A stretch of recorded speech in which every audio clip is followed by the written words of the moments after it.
बिस्मिल्लाहिर रहमानिर रहीम। अस्सलामु आलैकुम। प्रिय शिक्षार्थी केमन आछो? भालो आछो निश्चयई।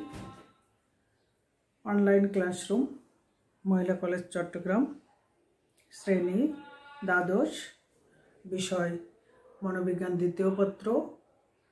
और तुम्हादेर सामने आज के এই মুহূর্তে उपस्थित आछि শাহনাজ পারভিন। পড়াশোনা চলছে, চলবে, ভালো আছো, ভালো থাকতে হবে, এই তো। তাহলে শুরু করি।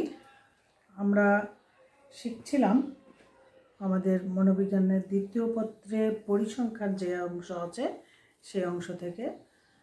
গত দিনে আমি একটু শুরু করে দিয়েছিলাম, পরিসংখ্যানের প্রাথমিক ধারণাগুলো দিয়ে দিয়েছিলাম। আর ম্যাডাম এই পরিসংখ্যানের যে অঙ্কগুলি আছে আমাদের, সেই অঙ্কগুলির মধ্যে ম্যাডাম কিছু করিয়ে ফেলেছে। আজকে আমি তোমাদের যা করাবো তা হচ্ছে চতুর্থাংশ বিচ্যুতি। আজকে আমি তোমাদের যে অঙ্কটা থেকে একটু বোঝানোর চেষ্টা করব চতুর্থাংশীয় বিচ্যুতি। অঙ্কটির নাম চতুর্থাংশীয় বিচ্যুতি। তাহলে আসো আমরা চতুর্থাংশ বিচ্যুতি করতে হলে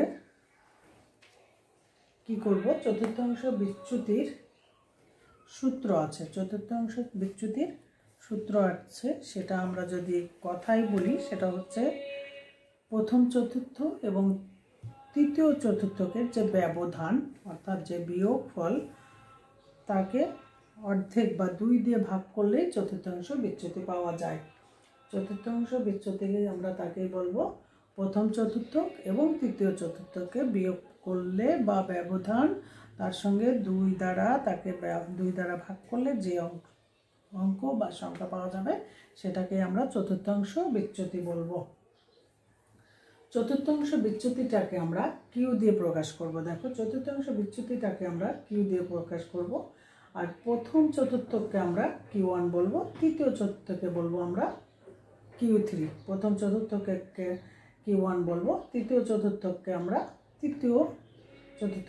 Q3 বলবো। তাহলে যদি আমরা Q সমান সমান চতুর্থাংশ বিচ্যুতি, Q1 সমান সমান প্রথম চতুর্থক এবং Q3 সমান সমান তৃতীয় চতুর্থক পাই, তাহলে Q সমান সমান আমরা বলবো যে কথাটা আমরা সংজ্ঞায় বলেছিলাম যে তৃতীয় চতুর্থকের সঙ্গে প্রথম চতুর্থক বিয়োগ করে 2 দিয়ে ভাগ করলে যে সংখ্যা পাওয়া যাবে সেটাকে আমরা চতুর্থক বলবো। তাহলে Q3 minus Q1 divided by 2, Q3 minus Q1 divided by 2, এটাই হচ্ছে আমাদের চতুর্থাংশ বিচ্যুতির সূত্র। Q3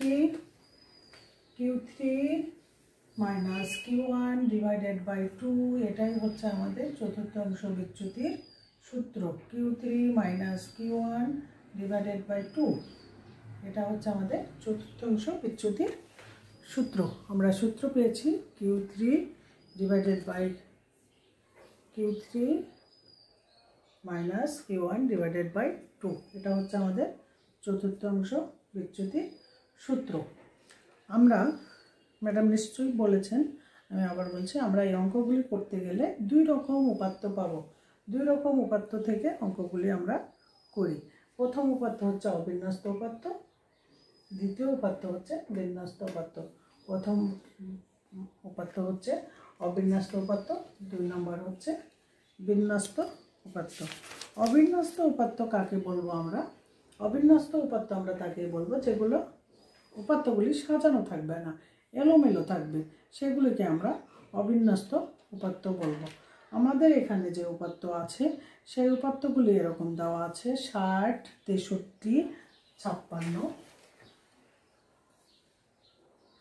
60, 63, 56 অবিন্যস্ত উপাত্ত দেওয়া আছে। 60, 63, 56, 52, 75, 67, 52, 75, 67 এবং কত দেওয়া আছে? 57, 70, 57, 70 এই উপাত্তগুলি দেওয়া আছে। আমাদের এখানে অবিন্যস্ত উপাত্ত দেওয়া আছে। আমাদের এখানে দেখো অবিন্যস্ত উপাত্ত দেওয়া আছে 60, 63, 56, 52, 57, 67, 75, 67, 57, 70। এগুলি দেখো কোনোভাবেই সাজানো নাই, কোনোভাবেই এই উপাত্তগুলি সাজানো নাই, অর্থাৎ এলোমেলো আছে। সেই জন্য এই উপাত্তগুলিকে আমরা বলবো অবিন্যস্ত উপাত্ত। আর এই অবিন্যস্ত উপাত্ত যদি আমরা অঙ্ক করতে চাই তাহলে আমাদের সূত্র তো আগে জানা আছে, কিউ সমান সমান Q3 minus Q1 divided by 2। তাহলে আমাদের প্রথমে যে কাজ করতে হবে তা হচ্ছে উপাত্তগুলিকে ক্রম সংখ্যা অনুযায়ী সাজাতে হবে, অর্থাৎ ছোট থেকে বড় অনুযায়ী সাজাতে হবে। তাহলে আমরা যদি সাজায় পাই, সংখ্যাগুলিকে যদি আমরা সাজায় পাই, এখানে আমরা প্রথমে লিখেছি ক্রম সংখ্যা, তারপরে লিখেছি সফলাঙ্ক। ক্রম সংখ্যা কয়টা আছে দেখো, 1 2 3 4 5 6 7 8, 8টা আছে, তাই আমরা 8 পর্যন্ত নিয়েছি। এটাকে আমরা n বলবো, n সমান সমান 8, অর্থাৎ সফলাঙ্কের মোট সংখ্যা সমান সমান 8। এরপরে আসো সফলাঙ্কগুলোকে আমরা ক্রম অনুসারে সাজিয়ে দিই। তাহলে সবচেয়ে ছোট সংখ্যা হচ্ছে 52, তারপরে 56, 57, 60, 63, 67, 70, 75। এটা আমরা ক্রম অনুসারে সাজিয়ে ফেলেছি। এবার আসো আমরা সূত্রে চলে যাই। আমাদের Q3 minus Q1 divided by 2। তাহলে এখানে আমরা Q3 কোথাও পাইনি, আমাদের Q3 নির্বাচন করতে হবে, Q1 বের করতে হবে। তাহলে Q1 এর সূত্র আমরা যেটা পাই, Q1 কি n/4 ডিভাইড n/4 তম সংখ্যা, এখানে হবে তম সংখ্যা, n/4 তম সংখ্যাটাই হচ্ছে আমাদের তম সংখ্যা, এটা হচ্ছে আমাদের Q1 n/4, অর্থাৎ n সমান সমান আমরা কত পেয়েছি 8, 8 ডিভাইডেড বাই 4 সমান সমান 4, 2, অর্থাৎ দ্বিতীয় 2তম সংখ্যা। 2তম সংখ্যা হলে কি হয়, Q সমান সমান 2তম সংখ্যা মানে 56। তাহলে আমরা Q1 পেলাম 56, এখানে আমরা Q1 চিহ্নিত করতে পারি। Q1 সমান সমান পেয়েছি 56। এরপরে আসো Q3 সমান সমান 3n, অর্থাৎ 3 গুণন n ডিভাইডেড বাই 4। 3 গুণন n অর্থাৎ 3 গুণন 8, এই 8 ডিভাইডেড 4, এখানে যদি আমরা কাটাকাটি করি 2, 3 দুগুণ 6, অর্থাৎ Q3 সমান সমান ষষ্ঠ সংখ্যা, অর্থাৎ কত 67। আমরা Q3 সমান সমান পেলাম কত 67। Q3 সমান সমান কত পেয়েছি 67। এবার আমরা কি করব, Q এর সূত্রে ফেলবো। Q সমান সমান Q3 minus Q1 divided by 2, 67 বিয়োগ 56 বিয়োগ ডিভাইডেড বাই 2, তাহলে 11/2 সমান সমান 5.5, অর্থাৎ আমাদের Q1 সমান সমান কত হলো 5.5। এই সূত্রটা এবং এই অঙ্কটুকু আমরা যতটুকু এখন করলাম সেটুকু কি হলো, অবিন্যস্ত উপাত্ত থেকে অঙ্ক করলাম। অবিন্যস্ত উপাত্ত থেকে আমরা এই অঙ্কটুকু করলাম। এরপরে আসো দ্বিতীয় সূত্র। দ্বিতীয় যে উপাত্ত সেটা কি বিন্যস্ত উপাত্ত। দ্বিতীয় উপাত্তটা কি আমাদের বিন্যস্ত উপাত্ত। বিন্যস্ত উপাত্তর ক্ষেত্রেও আমাদের সূত্র কিন্তু একই। বিন্যস্ত উপাত্তর ক্ষেত্রে সূত্র কিন্তু একই। আমরা বোর্ডের সংকলনের জন্য আবার এই অংশটা মিশিয়ে দিচ্ছি, যদি তোমাদের কোনো সমস্যা হয় এই দিক থেকে ভিডিওটা টেনে আবার দেখে নিবে। তাহলে দেখো আমরা আসছি কোথায়, বিন্যস্ত উপাত্ত থেকে যাই। বিন্যস্ত উপাত্তের কোথায় যাব, বিন্যস্ত উপাত্তের প্রথম সূত্রটা আমাদের, বিন্যস্ত উপাত্তের সূত্রও একই, Q সমান সমান Q3 minus Q1 divided by 2, কিন্তু এক্ষেত্রে যেহেতু বিন্যস্ত উপাত্ত তাই Q1 যেটা, সেই Q1 এর সূত্রটা আমরা পাবো L plus n/4 minus CFL divided by F গুণন I। এখানে আমরা কিন্তু প্রথম পত্রে যে অঙ্কগুলো করেছি সেখান থেকে কিন্তু মোটামুটি জানি কাকে কি বলে, এফ কোনটা আই কোনটা, এগুলো কিন্তু আমরা জানি। প্রথম অংশে যে প্রথম পত্রে যে অঙ্কগুলো করেছি আমরা, সেখান থেকে কিন্তু আমরা জানি কাকে কি বলে। এখানে এখানে আমরা কিউ সমান সমান কি, চতুর্থ অংশ বিচ্যুতি। কিউ সমান সমান কি, চতুর্থ অংশ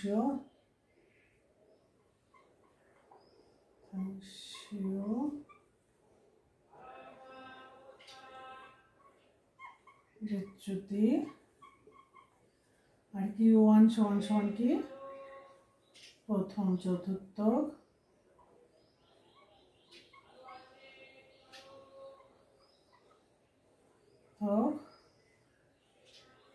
কিউ ওয়ান, কিউ থ্রি সমান সমান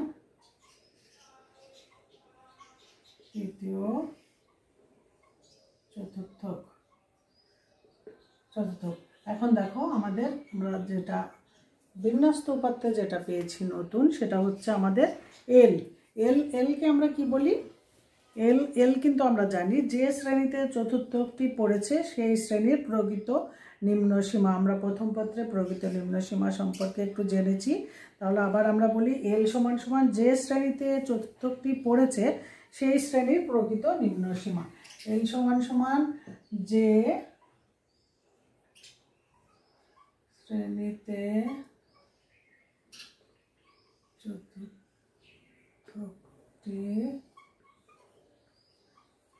পড়েছে, যে শ্রেণীতে চতুর্থটি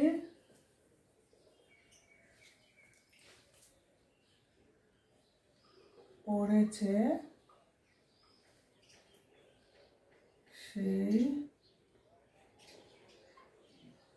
শ্রেণীর প্রকৃত নিম্ন সীমা। আমরা এল সমান সমান পেয়েছি যে শ্রেণীতে চতুর্থটি পড়েছে সেই শ্রেণীর প্রকৃত নিম্নসীমা। এবং সিএফএল যেটা আমরা নতুন পেয়েছি, সিএফএল সমান সমান কি পেয়েছি, যে শ্রেণীতে চতুর্থটি পড়েছে সেই শ্রেণীর ক্রমবন্ধুষ্ণ পুনঃপুন। যে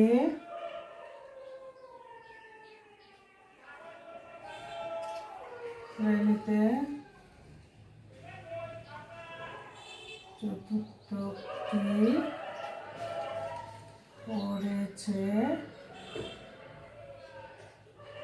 সেই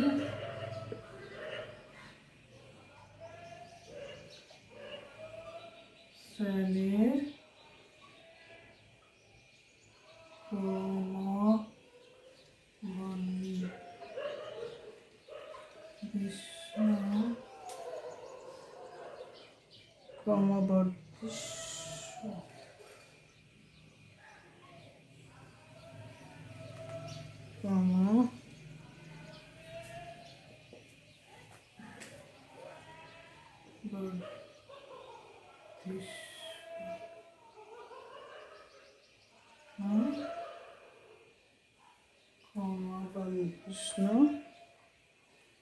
পুনঃপুন।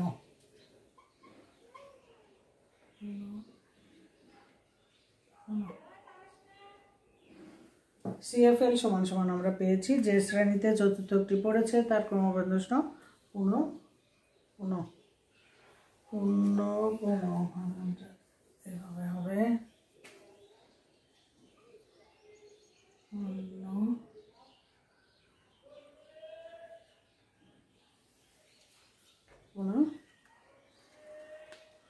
পূর্ণ। আর এন সমান সমান আমরা কি জানি, এরপরে আমরা এন পেয়েছি একটা, এন সমান সমান কি পেয়েছি, সফল অঙ্কের মোট সংখ্যা অথবা পূর্ণপূর্ণের সমষ্টি। পূর্ণপূর্ণের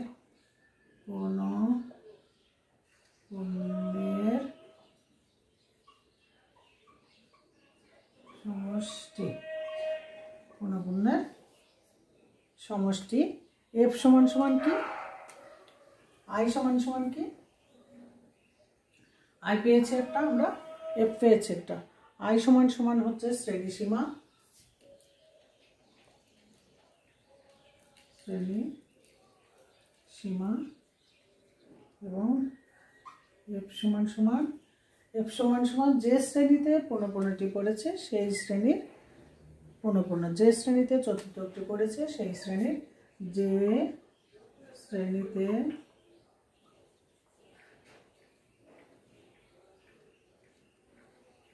চতুর্থটি পড়েছে সেই শ্রেণীর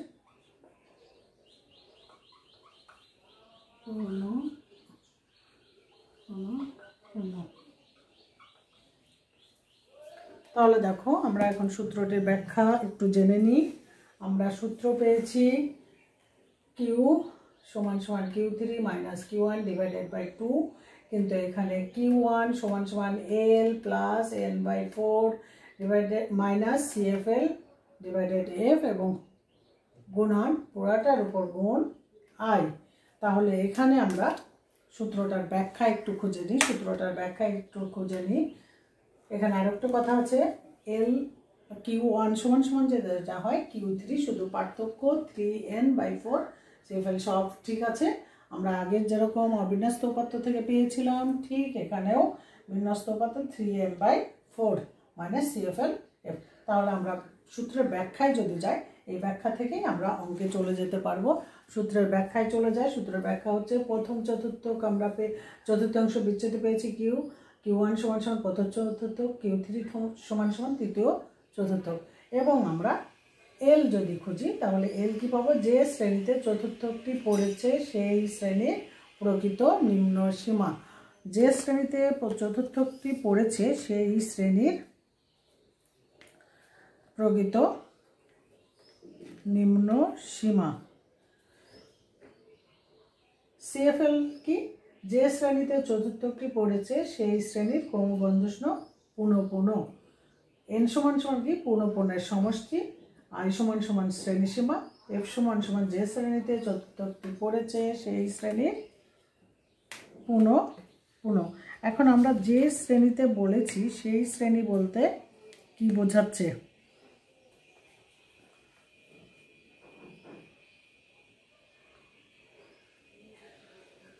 যদি সেটা বের করতে চাই তাহলে আমাদের যে উপাত্তগুলি দেওয়া থাকবে, আমরা আগেই জেনেছি উপাত্ত কিভাবে দেওয়া থাকবে। যখন আমরা জানব বিন্যস্ত উপাত্ত থেকে অঙ্ক করতে হবে তখন কি দেওয়া থাকবে, বিন্যস্ত উপাত্ত থেকে অঙ্ক দেওয়া থাকলে উপাত্তগুলিকে বিন্যস্ত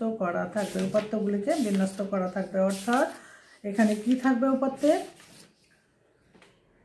উপাত্ত থাকবে এবং শ্রেণী ব্যবধান দেওয়া থাকবে, এবং সেই শ্রেণী ব্যবধানের যাতে কি দেওয়া থাকবে, পুনঃপুন দেওয়া থাকবে। তখন আমরা সেটাকে কি বলবো, বিন্যস্ত উপাত্ত বলবো। যখন শ্রেণী ব্যবধান এবং কি দেওয়া থাকবে, পুনঃপুন দেওয়া থাকবে, তখন সেই সংখ্যাগুলিকে, সেই উপাত্তগুলিকে আমরা বলবো, অর্থাৎ যখন এই পর্যন্ত দেওয়া থাকবে শ্রেণী ব্যবধান এবং পুনঃপুন এইটা দেওয়া থাকবে, তখন আমরা জানবো যে উপাত্তটি বিন্যস্ত উপাত্ত। যখন শ্রেণী ব্যবধান এবং পুনঃপুন দেওয়া থাকবে তখন আমরা জানবো উপাত্তগুলি বিন্যস্ত। এই বিন্যস্ত উপাত্ত থেকে যদি আমাদের অঙ্ক করতে হয়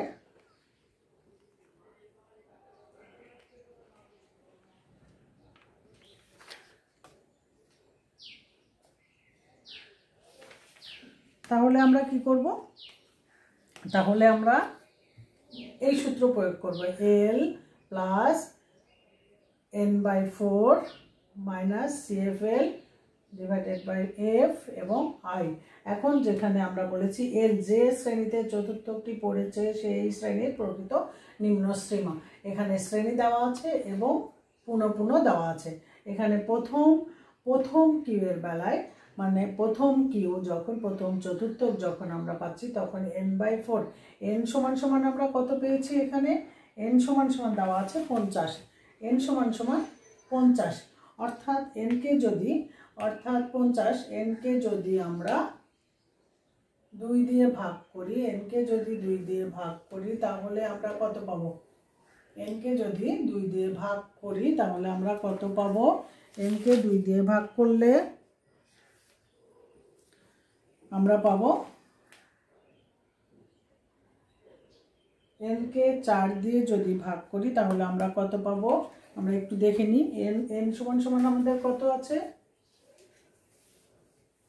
n সমান সমান প্রথম চতুর্থ n সমান সমান কত আছে? 50। 50 কে যদি আমরা 50 ভাগ 2 যদি করি তাহলে কত আসে আমাদের? 12.5। 50 কে যদি আমরা 2 দিয়ে ভাগ করি তাহলে আমাদের কত আসে? 12.5 সমান সমান 12.5। এই 12.5 সংখ্যাটি, এই 12.5 সংখ্যাটি কোন শ্রেণীতে আছে সেই শ্রেণীটা আমরা দেখি। 12.5 যে শ্রেণীতে চতুর্থকটি পড়েছে সেই শ্রেণীর প্রকৃত নিম্ন সীমা। 12.5 এই সংখ্যাটি ক্রমবর্ধমান পুনঃপুন কার মধ্যে আছে? ক্রমপূর্ণ বা 15-র মধ্যে আছে। এই 15 সংখ্যাটি কোথায় পড়েছে? কোন শ্রেণীতে পড়েছে? 15 সংখ্যাটি কোন শ্রেণীতে পড়েছে? 12.5। 12.5 দেখো, 12.5 এই সংখ্যাটি কার মধ্যে আছে? ক্রমবর্ধমান পুনঃপুন যার মধ্যে আছে সেই শ্রেণীর প্রকৃত নিম্নসীমা। ক্রমবর্ধমান পুনঃপুন কার মধ্যে আছে? 15-র মধ্যে আছে। 15-র প্রকৃত নিম্নসীমা, 15-র শ্রেণী কোনটা? 25 থেকে 29। এর প্রকৃত নিম্নসীমা কত হচ্ছে? প্রকৃত নিম্নসীমা কত হচ্ছে তাহলে? এর প্রকৃত নিম্নসীমা হচ্ছে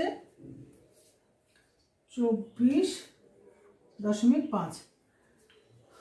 দেখো, এটা হচ্ছে আমাদের সেই শ্রেণীটা যেখানে 12.5 আছে, Q1 আছে, Q1 এর শ্রেণী, Q1 এর শ্রেণী।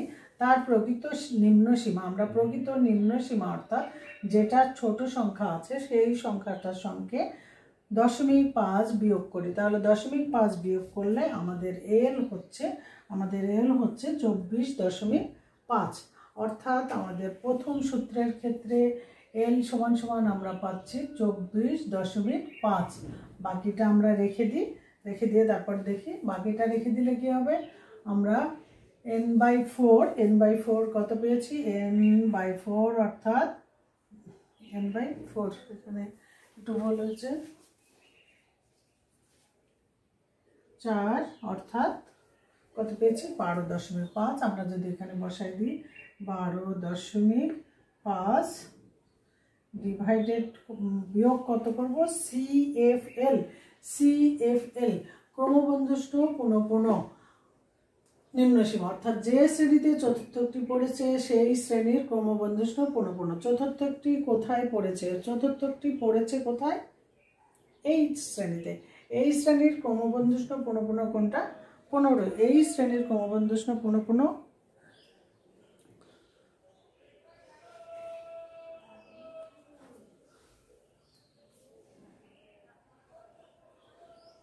যে শ্রেণীতে চতুর্থকটি পড়েছে তার নিচের শ্রেণী, তার এখানে হবে তার, এখানে হবে নিচের শ্রেণীর ক্রমবর্ধমান পুনঃপুন। তার নিচের শ্রেণী কোনটা? এইটা। তার নিচের শ্রেণী কোনটা? এইটা। এবং তার পুনঃপুন কত? এইটা। তাহলে আমাদের এখানে কত হচ্ছে? 10 RF, অর্থাৎ এই শ্রেণীর পুনঃপুন এইটা। যে শ্রেণীতে চতুর্থকটি পড়েছে সেই শ্রেণীর পুনঃপুন কোনটা? সেই শ্রেণীর পুনঃপুন হচ্ছে আমাদের 5। বাকি থাকলো কি? I অর্থাৎ শ্রেণী ব্যবধান। শ্রেণী ব্যবধান আমাদের কত? 15 থেকে 19, অর্থাৎ এখানে শ্রেণী ব্যবধান দেওয়া আছে 5, তাই তো? শ্রেণী ব্যবধান দেওয়া আছে 5, তাহলে গুণন 5। এই হচ্ছে আমাদের প্রথম সূত্র প্রয়োগ। দেখো আমাদের সূত্র ছিল Q3 মাইনাস Q1 ডিভাইডেড 2। এখন Q1 যদি আমরা বের করতে চাই তাহলে আমরা কি করব, L plus n/4 minus CFL divided by F গুণন I। তাহলে আমরা L কিভাবে বের করেছি, L হচ্ছে যে শ্রেণীতে চতুর্থকটি পড়েছে সেই শ্রেণীর প্রকৃত নিম্নসীমা। এখন কোন শ্রেণীতে চতুর্থকটি পড়েছে সেটা আমরা কি করে বের করব, এই যে n/4 এটা যে এইটা বিয়োগ করে n কে 4 দিয়ে ভাগ করে যে সংখ্যা পাওয়া যাবে সেই সংখ্যাটি ক্রমবর্ধমান পুনঃপুন যার মধ্যে আছে সেই শ্রেণীটাই হচ্ছে প্রকৃত নিম্ন শ্রেণীর সীমা। তাহলে এটা আমরা কত পেয়েছি, 12.5। 12.5 কার মধ্যে আছে, 15-র মধ্যে আছে। 10-এর মধ্যে তো 12 নাই, 15-র মধ্যে আছে। তাহলে এর প্রকৃত নিম্ন সীমা হচ্ছে 24.5। আমরা 24.5 পেয়েছি। আর n কে 4 দিয়ে ভাগ করে কত পেয়েছি, 12.5 বিয়োগ 10 CFL যে শ্রেণীতে চতুর্থকটি পড়েছে তার নিম্ন শ্রেণীর ক্রমবর্ধমান পুনঃপুন, অর্থাৎ তার নিম্ন শ্রেণীর ক্রমবর্ধমান পুনঃপুন অর্থাৎ 10। এবং F সমান সমান কি, যে শ্রেণীতে চতুর্থকটি পড়েছে সেই শ্রেণীর ক্রমবর্ধমান, কোন শ্রেণীতে পড়েছে 25 থেকে 29 সেই শ্রেণীটা কোনটা, শ্রেণীর পুনঃপুন কোনটা 5। এবং আমরা কি পেয়েছি, গুণন শ্রেণী ব্যবধান। শ্রেণী ব্যবধান, এখানে শ্রেণী ব্যবধান সমান সমান 5, এটা দেওয়াই আছে, সমান সমান 5। ঠিক আছে, এখন বাকি ক্যালকুলেশন দেখো। বাকি ক্যালকুলেশনটা যদি আমরা এখানে করতে চাই, আমরা একটু এখানে করি ওটা সংকলনের জন্য। কি করব, কত পেলাম আমরা, 24 কত পেয়েছি আমরা,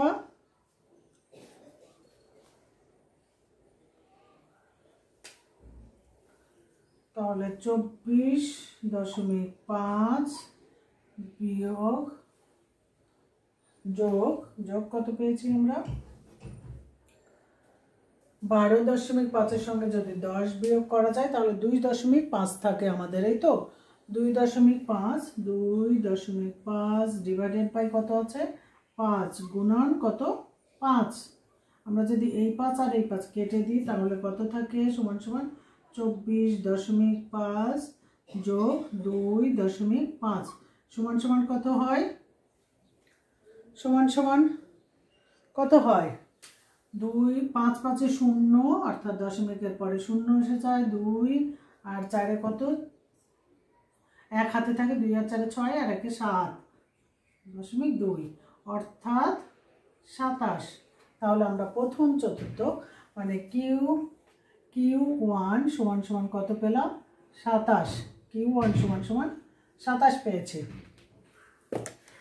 প্রিয় শিক্ষার্থী, আমি যতটুকু ব্যাখ্যা করলাম আমার বোর্ডে সংকলন না হওয়ার কারণে আমি প্রথম অংশটা রিমুভ করে তারপরে দ্বিতীয় অংশ আসলাম। আমি সূত্রের এই অংশটুকু ব্যাখ্যা করলাম এবং অঙ্কটুকু করলাম, এখান থেকে নিয়ে গেছি এখান থেকে করেছি, আশা করি তোমরা বুঝেছো। কিন্তু সূত্রের দ্বিতীয় অংশ দেখো, Q3 সমান সমান L plus 3n minus divided 4 minus CFL divided F এবং পুরাটা I। এই অংশটুকু তোমরা ক্যালকুলেশন করবে, এবং কমেন্ট বক্সে দিয়ে দিবে ক্যালকুলেশনটা, কতটুকু হলো আমি সেটা যাচাই করব। এরপরে যদি দেখি হয়নি আমি অবশ্যই আগামী ক্লাসে ব্যাখ্যা করব। আমি কিন্তু সূত্রের অর্ধেকটুকু করে দিলাম, পুরাটুকুই করে দিয়েছি মোটামুটি। আশা করি তোমরা বুঝতে পেরেছো। এবং বাকি যেটুকু বাসার কাজ দিলাম সেটুকু কিন্তু তোমরা করবে, অবশ্যই করবে এবং কমেন্ট বক্সে দিবে। তারপরে যদি প্রয়োজন হয় আমি তোমাদের সঙ্গে জুম ক্লাস নেব এবং সরাসরি অঙ্কগুলি বুঝিয়ে দেব। আর সমস্যা হলে বোঝানোর জন্য আমি আছি। আশা করছি তোমরা বুঝতে পেরেছো। আগামী ক্লাসে সমস্যাগুলো নিয়ে আমার সামনে উপস্থিত হবে এবং কমেন্ট বক্সে অঙ্কের শেষ অংশটুকু করে আমাকে জমা দিবে। ঠিক আছে, আল্লাহ হাফেজ।